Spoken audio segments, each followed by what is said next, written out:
பலிகளை செலுத்தி அவருடைய கிரியைகளை ஆனந்த சத்தத்தோடு விவரிப்பார்களாக.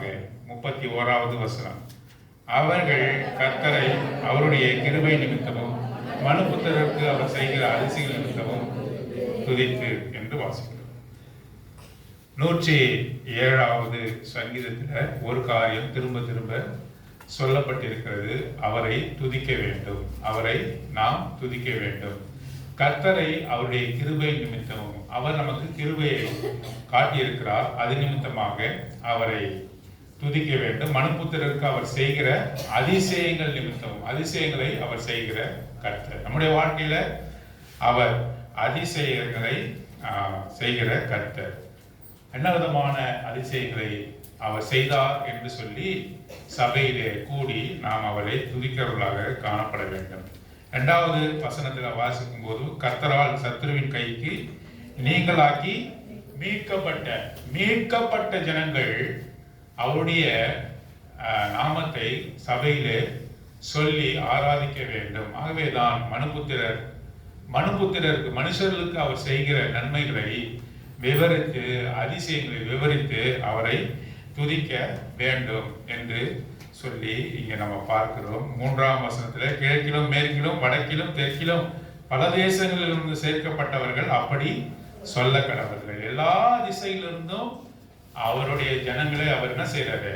கூட்டி சேர்க்கிறார். அவர் எல்லா ஜனங்களையும் அவர் கூட்டி சேர்க்கிறார். அவர்கள் அவரை துதிக்க கடவர்கள். நமக்கு நம்முடைய மிக முக்கியமான காரியம் என்னவென்று சொன்னா, நம்ம வாழ்ந்திருக்கிற முக்கியமான காரியம் என்னவென்று சொன்னா, அவரை துதிப்பது, அவரை ஆராதனை செய்வது. பரலோகத்தில் நாம் என்ன செய்ய போறோம்? அங்க ஜெபம் பண்ண போறது கிடையாது, அங்க என்ன பண்ண போறது கிடையாது, சாப்பிட்டு சந்தோஷமா இருக்க போறது கிடையாது. அங்க என்ன பண்ண போறோம்? அவரை துதிக்க போகிறோம், அவரை ஆராதிக்க போகிறோம். பரலோகத்துல அவரை 4 மிருக ஜீவன்கள், எண்ணற்ற தூதர்கள், பரிசுத்தவான்கள், கேராபீன்கள், சேராபீன்கள் எல்லோரும் என்ன செய்து கொண்டிருக்கிறார்கள்? அவரை துதித்து கொண்டிருக்கிறார்கள். அவரை துதித்து அவரை ஆராதித்து கொண்டிருக்கிறார்கள். அதனுடைய நிழலாட்டமாகத்தான் நாமும் கூட இந்த மறதியின் பூமியிலே அவரை ஆராதிக்கும்படியாக நாம் என்ன செய்யப்பட்டிருக்கிறோம்?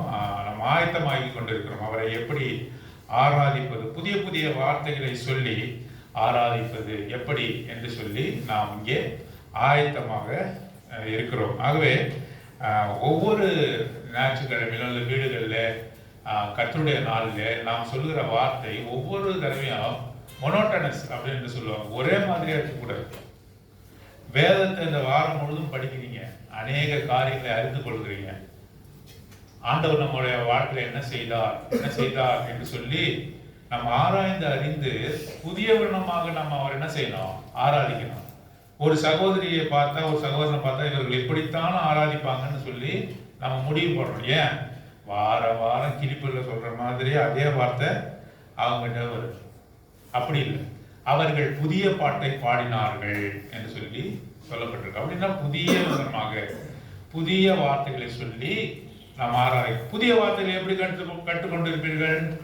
அங்கே கர்த்தருடைய நாளில் வந்து உட்கார்ந்து வசனத்தை கேட்பதனால, தினந்தோறும் வேதத்தை வாசிப்பதினாலே, அவரோடு கூட உறவாடுவதனாலே நாம் புதிய புதிய காரியங்களை நாம் கற்றுக்கொள்ள முடியும். ஆகவே சொன்ன வார்த்தைகளே சொல்லாமல் புதிதாக ஆண்டவர் எனக்கு இந்த வாரம் என்ன கற்றுக் கொடுத்தார் என்பதை அறிந்து அவரை ஆராதிக்க நாம் பாத்திரவான்களாக இருக்கிறோம். 4 விதமான காரியத்தை இந்த வேதாகமத்துல சொல்லியிருக்கிறார். அந்த பகுதியில் 107வது சங்கீதம் 1லிருந்து 32வது வசனம் வரை 4 காரியங்களை அவர் செய்திருக்கிறார்.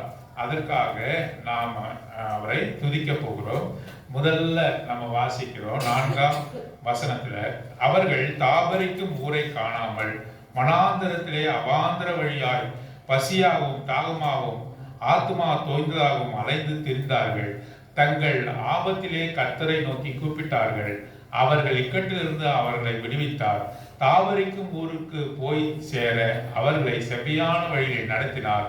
கவனமுள்ள ஆத்மாவை கர்த்தர் திருப்தியாக்கி பசியுள்ள ஆத்மாவை நன்மையினால் நிரப்புகிறார்.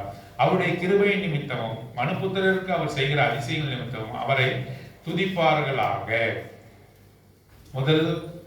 முதல் காரியம் என்னவென்றால், வனாந்தரத்தில் அவாந்தர வழியால் போகிறவர்கள், வனாந்தரமான வாழ்க்கை, வாண்டரர்ஸ் அல்லது சோஜோனர்ஸ் என்று ஆங்கிலத்தில் சொல்லுவார்கள். வாண்டரர்ஸ்னா அலைந்து திரிவார்கள்.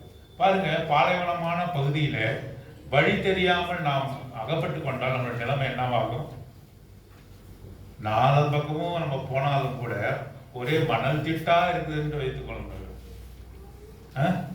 இங்க டெசர்ட் என்று சொல்லப்படுகிற இந்த இடங்கள்ல நம்ம போகும்போது வெறும் மணல் திட்டு, எங்கேயுமே தண்ணீர் இல்லை, வழி தெரியல. அந்த மாதிரியான ஒரு வனாந்தரமான வழியிலே நாம் அகப்பட்டு கொண்டால் நம்முடைய நிலைமை எப்படியாக இருக்கும்? ஆகவே நாம் அப்படிப்பட்ட சூழ்நிலையில தான், ஆகவே அவாந்தரமான வழி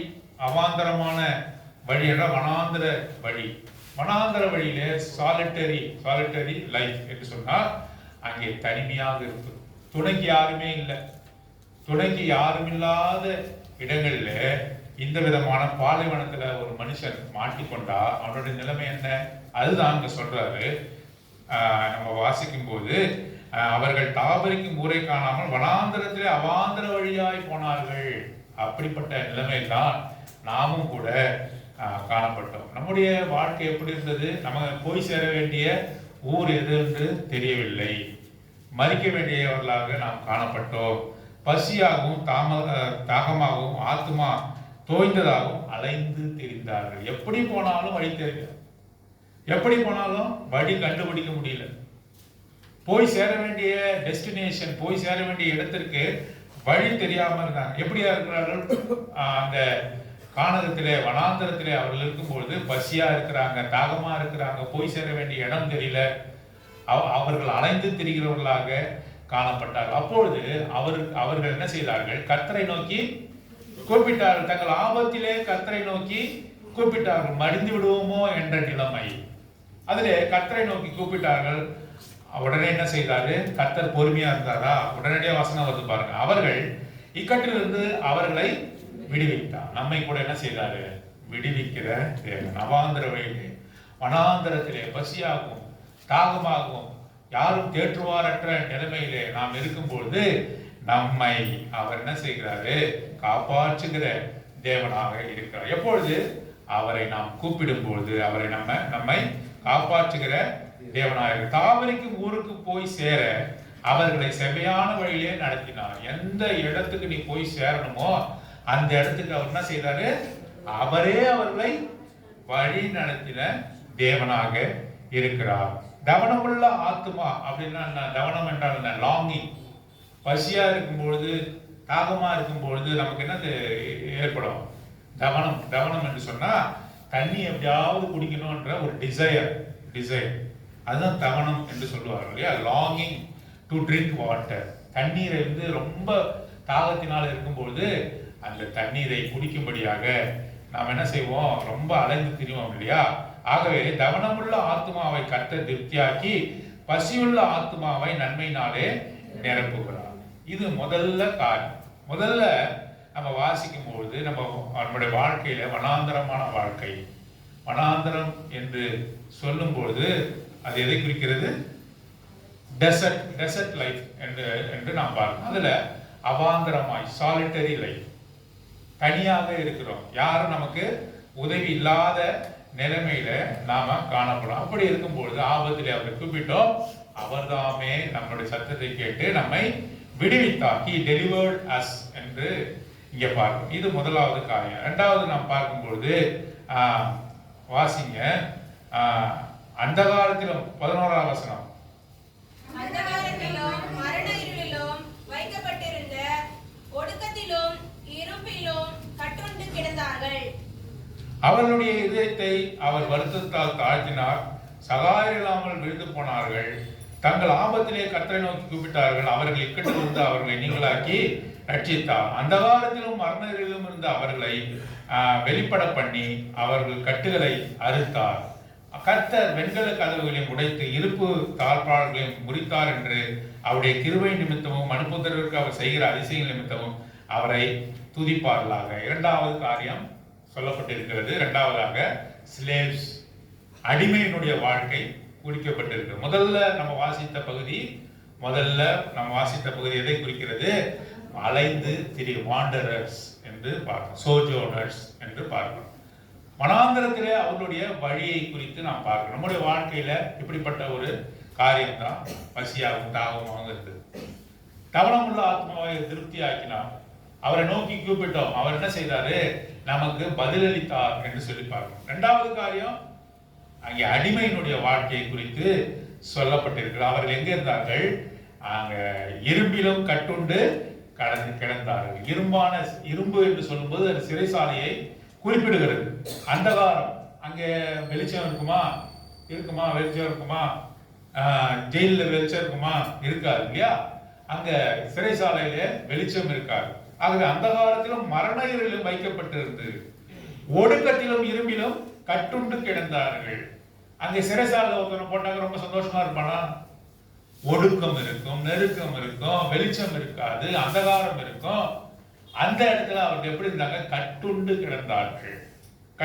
கிடந்தார்கள்.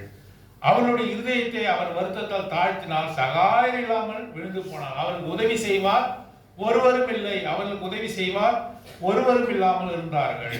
அந்த சிறைசாலையிலிருந்து, அந்த கட்டிலிருந்து அறுக்க முடியாமல் அவர்கள் இருந்தார்கள். அப்பொழுது என்ன செய்தார்கள்? தங்கள் ஆபத்திலே கர்த்தரை நோக்கி கூப்பிட்டார்கள். அவர்கள் இக்கட்டிலிருந்து அவர்களை நீங்களாக்கி ரட்சித்தார். அந்த காலத்திலும் மரணையிலும் இருந்த அவர்களை வெளிப்பட பண்ணி அவர்கள் கட்டுகளை அறுத்தார். அவரை நோக்கி கூப்பிடும் போது என்ன செய்தார்? அந்த காலத்திலும் மரண இருளிலும் இருந்த ஜனங்கள். இதை நம்ம எங்க வாசிக்கிறோம்? லூக்கா சுவிசேஷத்துல ஆண்டவர் பிறக்கும் பொழுது 1ஆம் அதிகாரம் 2ஆம் அதிகாரத்துல வாசிக்கும் போது நம்ம என்ன வாசிக்கிறோம்? அந்த காலத்திலும் மரண ஜனங்கள் பெரிய வெளிச்சத்தை கண்டார்கள். அவர்தான் பெரிய வெளிச்சம். அந்த காலத்தை மாற்றக்கூடியவர், இருட்டை மாற்றக்கூடியவர், வெளிச்சத்தை கொடுக்கக்கூடியவர், அவர்தான் அதை செய்யக்கூடியவர். ஆகவே ஆபத்திலிருந்து அவரை நோக்கி கூப்பிட்டார்கள். இக்கட்டிலிருந்து அவர்களை நீங்களாக்கி அவர்தாமே அவர்களை ரட்சித்தார். அந்த காலத்திலும் மரணத்தில் இருந்த அவர்களை வெளிப்பட பண்ணி அவர்கள் கட்டுகளை என்ன செய்தாரு? அறுத்தார். பவுலும் சீலாவையும் கூட என்ன செய்தாரு? சிறைசாலையிலிருந்து வெளிப்பட பண்ணினார். அவரே வெளிப்பட பண்ணினார் என்று சொல்லி பார்க்கிறோம். வெண்கல கதவுகளை உடைத்து இருப்பு தாழ்பார்களை முறித்தார். ஆகவே இனிமேல் அவர்கள் யார் கிடையாது? அடிமைகள் கிடையாது, சிறையுண்டவர்கள் கிடையாது, சிறையிருப்பில் இருக்கிறவர்களுக்கு கிடையாது. அவருடைய கட்டுகளை அவர் அறுத்தார், அவர்களை வெளிப்பட பண்ணினார். அந்த காலத்திலே இருந்த ஜனங்கள் பெரிய வெளிச்சத்தை கண்டார்கள். அந்த காலத்தில் இருந்த ஜனங்கள் ஆச்சரியமான ஒளிநடத்திலே கொண்டு வரப்பட்டார்கள். எப்பொழுது?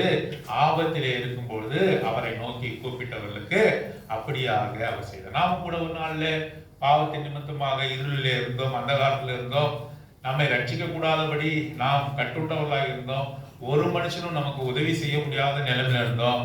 ஆண்டவர் தாமே கட்டுகளை அறுத்து நம்மை வெளிப்பட செய்தார் என்று சொல்லி இரண்டாவது பகுதியாக பார்க்கிறோம். மூன்றாவதாக நம்ம வாசிக்கலாம். மூன்றாவது பகுதி 17வது வசனம் வாசிங்க.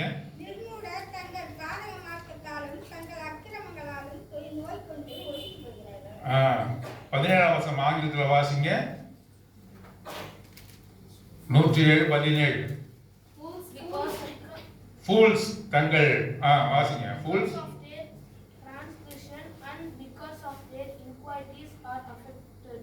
பாருங்க.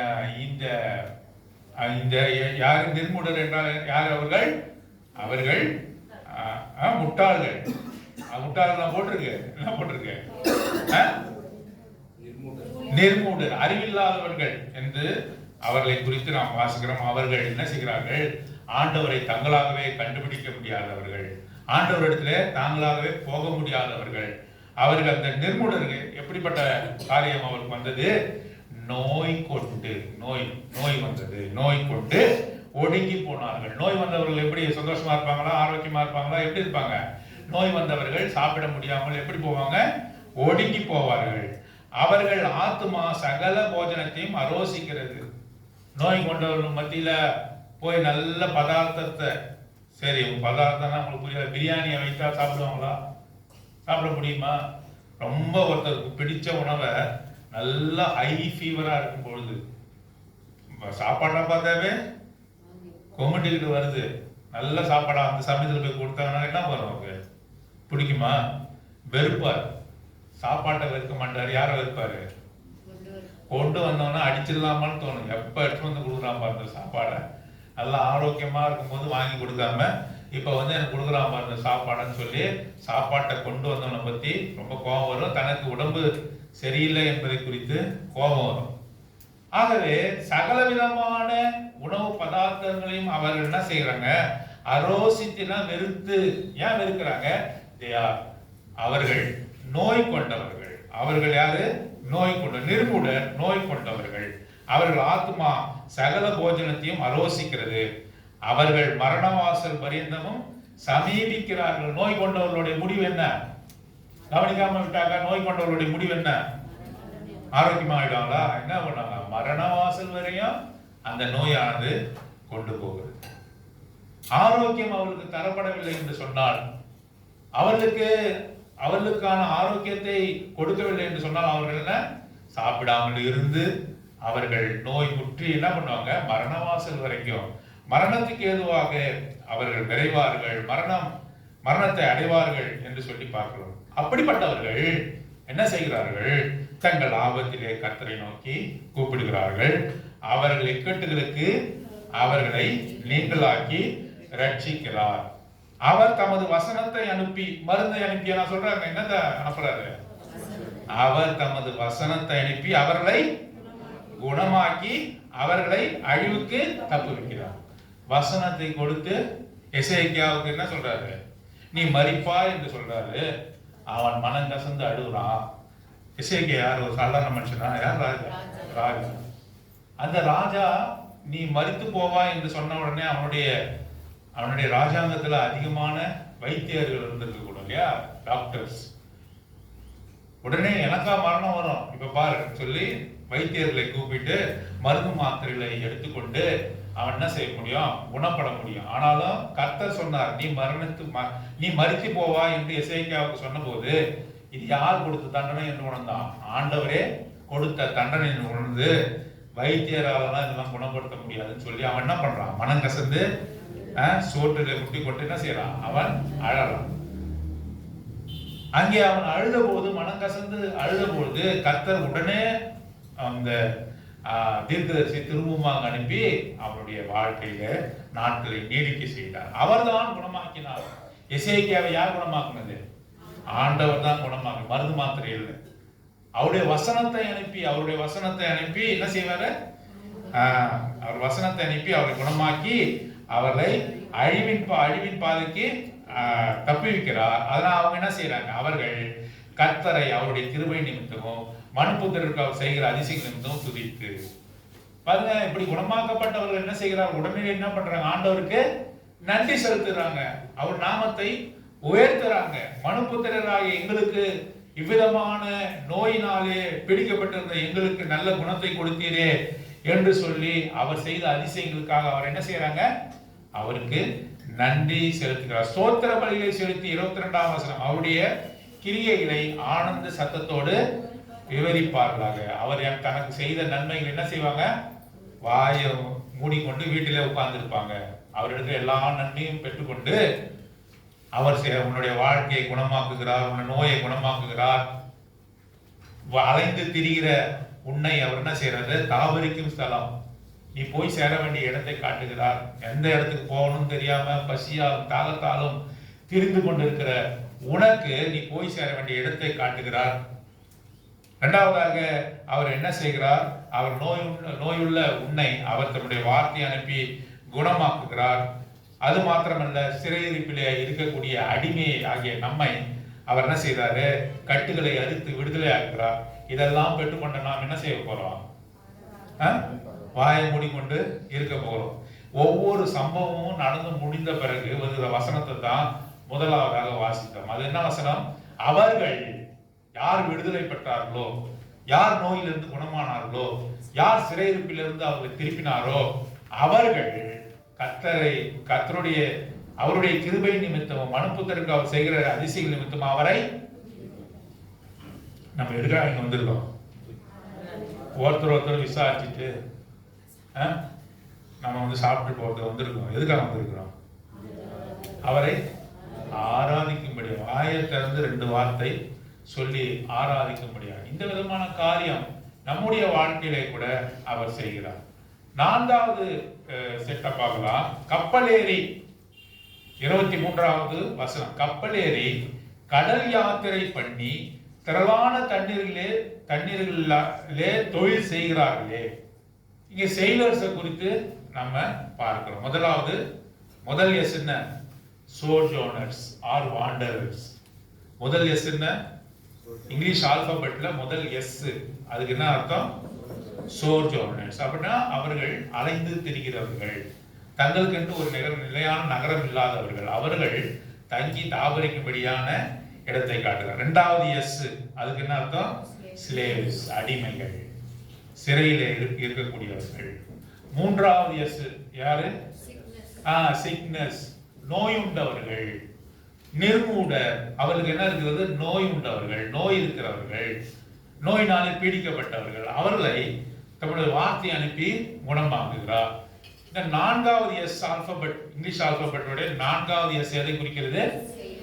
செயிலர்ஸ், கடலிலே யாத்திரை செய்கிறவர்கள். இவர்களுக்கு என்ன? நோய் இல்ல, சிறைசாலை இல்ல, கட்டுண்டு கிடக்கல, அலைந்து திரியல. அவர்கள் என்னது? செழிப்பானவர்கள்.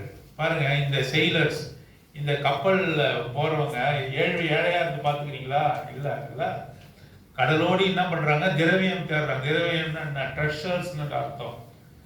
கப்பல்ல போய் திரவியம் தேடுகிறவர்கள், ட்ரெஷர் எடுக்கிறவங்க இல்லையா? திரவியம் மீனா கூட இருக்கலாம், இல்ல மீனா கூட இருக்கலாம். ஆகவே கடலில் ஓடி அவர்கள் திரவியம் தேடுகிறார்கள். அப்புறம் எப்படி? கப்பலேறி கடல் யாத்திரை பண்ணி திரளான தண்ணீரிலே தொழில் செய்கிறார்களே, அவர்கள் கர்த்தருடைய கிரியைகளையும் ஆழத்தில் அவருடைய அதிசயங்களும் காணுகிறார்கள். கடல்ல போகும்போது அநேக அலைகள் வரும், அநேக பாடுகள் உண்டு. அதெல்லாம் அங்க போகும்போது, கப்பல்ல போகும்போது கர்த்தருடைய கிரியையை அவர் என்ன செய்யறாங்க? பார்க்கறாங்க. ஆழங்கள்ல என்ன பண்றாங்க? அதிசயங்களை காண்றாங்க. கடல்ல ஆழத்துல அதிசயமான காரியங்கள் இருக்கிறது. கடல்ல பிரயாணம் பண்ணவங்க, கடல் செயிலர்ஸ்க்கு தான் கடல்ல என்ன இருக்குன்னு தெரியும் இல்லையா? அதிசயங்கள் இருக்கிறது. பூமியில இருக்கிறதை காட்டிலும் கடல்ல அதிகமான என்ன இருக்குது? பெட்ரோல் எங்க இருக்குது? அதிகமா கடல்ல அதிகமாக பெட்ரோல் இருக்கிறது. கடல் ஆழத்திலே அதிகமான காரியங்கள் அங்கே இருக்கிறதை நாம் பார்க்கிறோம். அவர்கள் அதிசயங்களை கடலிலே காணுகிறார்கள். பாருங்க 25வது வசனம் வாசிங்க. அவர் கட்டளையிட, கடல்ல போகும்போது அவர் கட்டளையிட பெருங்காற்று எழும்பி கொந்தளிக்க பண்ணும். கடல் கொந்தளிச்சதுன்னா என்ன ஆகும்? அங்க பார்க்கிறோம் என்ன ஆகும்? அவர்கள் ஆகாயத்திலே ஏறி ஆழங்களிலே இறங்குகிறார்கள். கற்பனை பண்ணி பாருங்க, பார்த்துருக்கீங்கல்ல? அங்க அங்க அங்க நடக்கும் பொழுது, கடல் கொந்தளிக்கும் போது என்ன நடக்குது? கடல் கொந்தளிக்கும் போது என்ன நடக்குது? கப்பல் வந்து மேலே எழும்பி திரும்பவுமாக பாதாளத்துல இறங்குகிறதை நாம் பார்க்கிறோம். அவர்கள் ஆகாயத்தில் ஏறி ஆழங்களிலே இறங்குகிறார்கள். அவர்கள் ஆத்மா கிளேசத்தினாலே கரைந்து போய், இப்படிப்பட்ட நிலைமை கடலிலே நடக்கும்பொழுது அவர்கள் சந்தோஷமா இருக்க முடியுமா? எப்படி இருக்க முடியும்? மிகுந்த வருத்தமா இருக்க முடியும். இந்த கடலிலே முழுகிவிடுமோ என்ற பயம் அவங்களுக்கு இருக்கும். வெறித்தவனை போல் அலைந்து தடுமாறுகிறார். வெறித்தவன்னா யாரு? குடிகாரன், ட்ரங்கடு. குடிகாரனை போல என்ன? கடல்ல ஒரு கப்பலினுடைய நிலைமை எப்படி இருக்கிறது? ஒரு குடிகாரனுடைய நிலைமை போல. குடிகாரன் ஸ்ட்ரைட்டா போக சொல்லுவானா? நேரா போப்பான்னு சொன்னா எப்படி போவான்? இந்த பக்கம் போவான். நான் இங்க இருக்கிறேன்னு சொன்னாங்க இங்க இருக்கிறதா தேடுவான். இங்க ஒரு பொருளை எடுக்க சொன்னாங்க சுத்தி வருவான், சுத்தி வருவான். பொருளை எடுக்க முடியாது. ஏன்? குடிகாரனுடைய புத்தியானது பேதலிச்சு போகும். இதாம்பா ஒரு வீடுனாக்க வேற வீட்டுல போய் போடுவான் இல்லையா? வெறித்தவனுடைய நிலைமை அப்படித்தான். கப்பலினுடைய நிலைமை, அவர் பெருங்காற்றை கடலிலே எழுப்பும் பொழுது, அலைகள் உயர எழுப்பும் பொழுது கப்பலினுடைய நிலைமை என்ன? நங்கூரம் இடாத கப்பலினுடைய நிலைமை என்ன? அது வெறித்தவனை போல கடலிலே அலைந்து திரிகிறது. அலைந்து தடுமாறுகிறார்கள். அவர்களுடைய ஞானம் எல்லாம் மூழ்கி போகுது. கப்பலை எப்படியாவது கரை சேர்த்துலாம் நினைச்சாலும் அவங்களுடைய ஞானம் என்ன செய்யாது, நிக்குமா? நிக்காது. ஒரு கப்பலை முழுகடிக்கணும்னு சொன்னாக்கா எப்படி? ஆண்டவர் அங்கே கடலிலே புயலை எழுப்பி முழுகடிக்கிறது. டைட்டானிக்னு ஒரு கப்பல் இருந்ததுல, எப்ப பார்த்தாலும் அதுதான் சொல்ல வேண்டியதா இருக்கு. டைட்டானிக் ஒரு கப்பல் இருந்தது. அதை உண்டாக்கின என்ஜினியர் என்ன தெரியுமா சொன்னாரு? The ship that will never sink. இந்த கப்பல் ஒரு நாளும் முழுகாது. ஒரு 4-5 பயணம் போயிட்டு வந்து முழுனாலும் பரவாயில்ல. மெய்டன் வாயேஜ் அப்படின்னாக்கா முதல்ல அப்பதான் கிளம்பி போகுது. எங்கிருந்து போகுது? லண்டன்ல இருந்து அமெரிக்காவுக்கு போகுது. இங்கிலாந்து தேசத்தில் இருக்கக்கூடிய ஊர்ல இருந்து அமெரிக்கா தேசத்துக்கு போகுது. அட்லாண்டிக் பெருங்கடலை அது கடந்து போகணும். ஆகவே அந்த என்ஜினியர்ல என்ன சொன்னாங்க? இந்த கப்பலை ஒரு நாளும் முழுகடிக்க முடியாது. எல்லா விதமான சேஃப்டி மெஷர்ஸும் எல்லா விதமான பாதுகாப்பும் இருக்கிறதுன்னு சொன்னாங்க. போகும்போது என்னாச்சு? பனிப்பாறையில இடிச்சு முடிக்கிடுச்சு. போய் கூட சேரல. என்னுடைய தாவரிக்கும் இடத்திற்கு போய் கூட டெஸ்டினேஷன் பிளேஸ் அது கூட போக முடியாம முழுகி போச்சு. ஆகவே எவ்வளவு பெரிய கப்பலா இருந்தாலும் முழுகடிக்க வல்லமை உள்ளவராக இருக்கிறார் என்று சொல்லி நாம் பார்க்கிறோம். ஆகவே வெறுத்தவனை போல அலைந்து தடுமாறுகிறார்கள். அவருடைய ஞானமெல்லாம் முழுகி போயிற்று. அப்போது என்ன செய்கிறாங்க? அப்பொழுது தங்கள் ஆபத்திலே அவர்கள் கர்த்தரை நோக்கி கூப்பிடுகிறார்கள். அவர்கள் இக்கட்டில் இருக்க அவர் என்ன செய்யறாரு? நீங்களாக்கி விடுவிக்கிறார். கொந்தளிப்பை அமர்த்துகிறார். அதன் அலைகள் அடங்குகிறது. 30வது வசனம் வாசிங்க. அமைதல் உண்டானது நிமித்தம் அவர்கள் சந்தோஷப்படுகிறார்கள். தாங்கள் நாடின துறைமுகத்தில் அவர்களை கொண்டு வந்து சேர்க்கிறார். இந்த கப்பல் ஒரு இடத்துக்கு போகணும்னு சொல்லி முடிவு கட்டி தான் போகும் இல்லையா? நம்ம இந்த கடலை சுத்திக்கிட்டே இருக்கலாம்னு ஒரு கப்பல் கிளம்புமா? துறைமுகத்துல இருந்து ஒரு கப்பல் கிளம்புது. இந்த உலகத்தையே சுத்தி கொண்டே இருக்கலாம்னு கிளம்புவோம். இது போய் சேர வேண்டிய இடம்னு ஒன்று இருக்கும். ஒரு பஸ் உங்க பாண்டிச்சேரியில இருந்து புதுச்சேரியில இருந்து கிளம்புது. இல்லைங்க பாண்டிச்சேரி முழு சுற்றி வந்து சேர்க்குமா சொல்லுவாங்க. இல்லையே, ஒரு டெஸ்டினேஷன் ஒன்று இருக்கும் இல்லையா? ஒரு ஸ்டார்டிங் பாயிண்ட் இருந்ததுன்னா ஒரு எண்டிங் பாயிண்ட் இருக்கும். ஆகவே அந்த கப்பல் நாடின துறைமுகத்திற்கு யார் கொண்டு போய் சேர்க்கிறா? மாலுமி கொண்டு போய் சேர்க்கிறானா? யார் சேர்க்கிறா? கடலிலே முழுகாதபடி கர்த்தர் காத்து அந்த கப்பல் நாடின இடத்திற்கு போகும்படியாக அவர் செய்கிறார். இதற்காக கர்த்தரை நாம் துதிக்க வேண்டும். 4 காரியத்தை பார்த்தோம். முதல் காரியம் என்ன? இங்க பாருங்க, என்ன சொல்லுங்க. முதல் காரியம் என்ன? பிரதர்ஸ் சொல்லுங்க. பிரதர்ஸ் சொல்லுங்க. sojourners or wanderers அப்படி என்றால் என்ன? வனாந்திரத்திலே அலைந்து திரிகிறவர்கள்.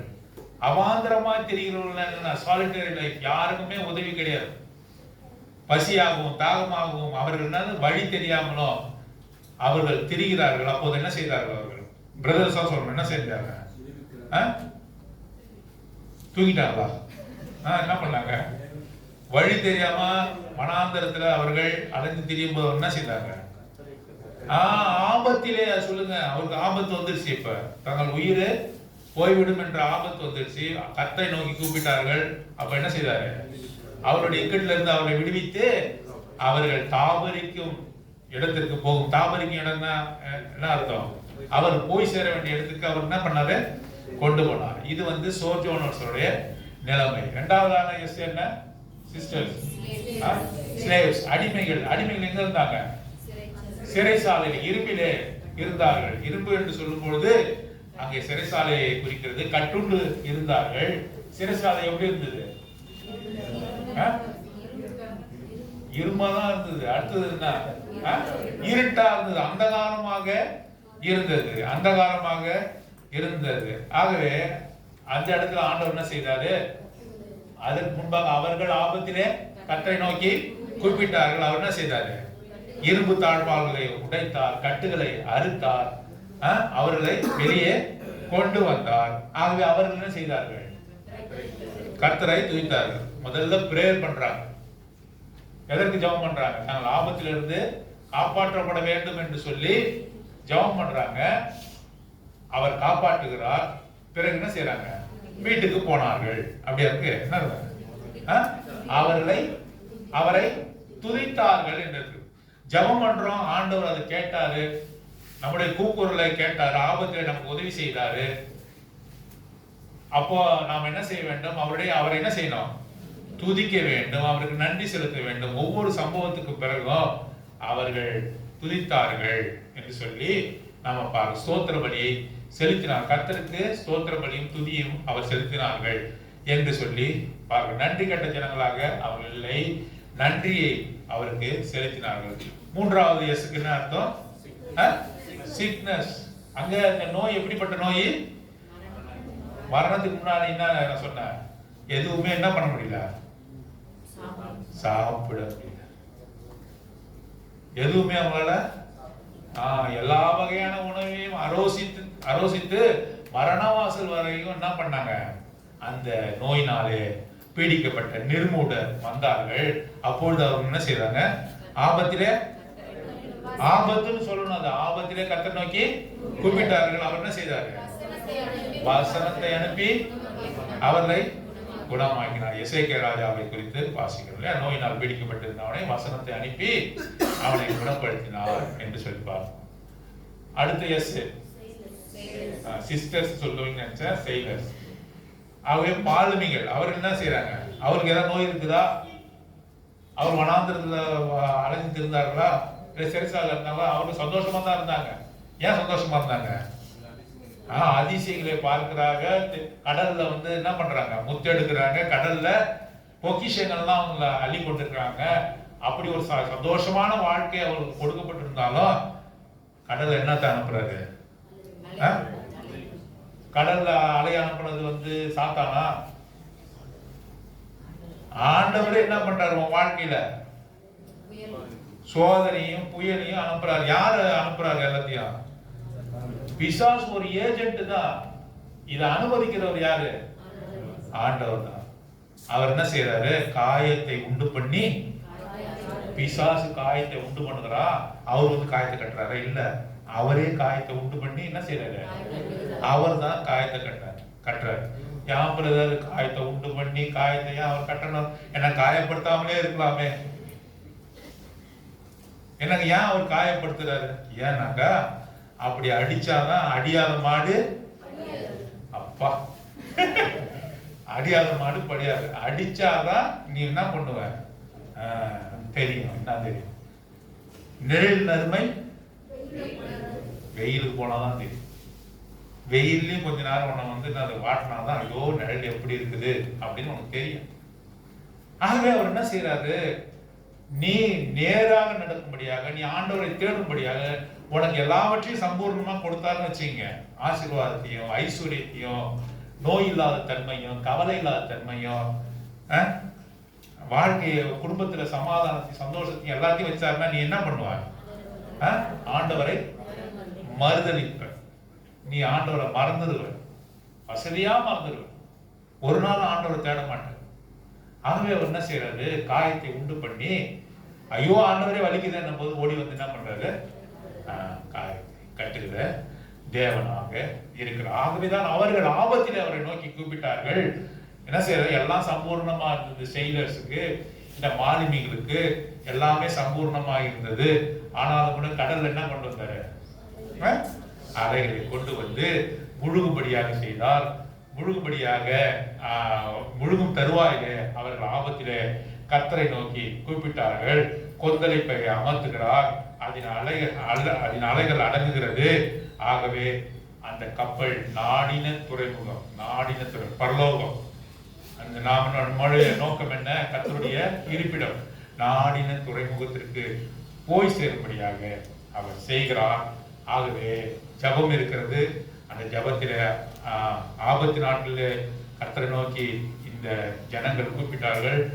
ஆகவே அதுல ஆண்டவர் என்ன செய்யறாரு?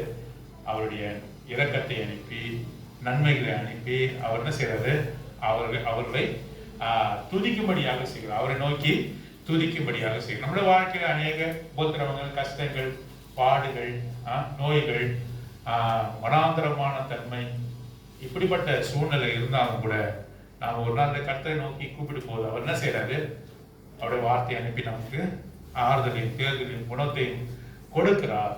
அப்பொழுது நாம் என்ன செய்ய போகிறோம், கர்த்தரை துதிக்க போகிறோம். அப்படிப்பட்ட காரியத்தை நாம் நம்முடைய வாழ்க்கையில் செய்வதாக நாம் கூட அந்த நன்றி அறிந்தலோடு கூட கர்த்தரை நாம் துதித்து ஆராதிக்கலாம்.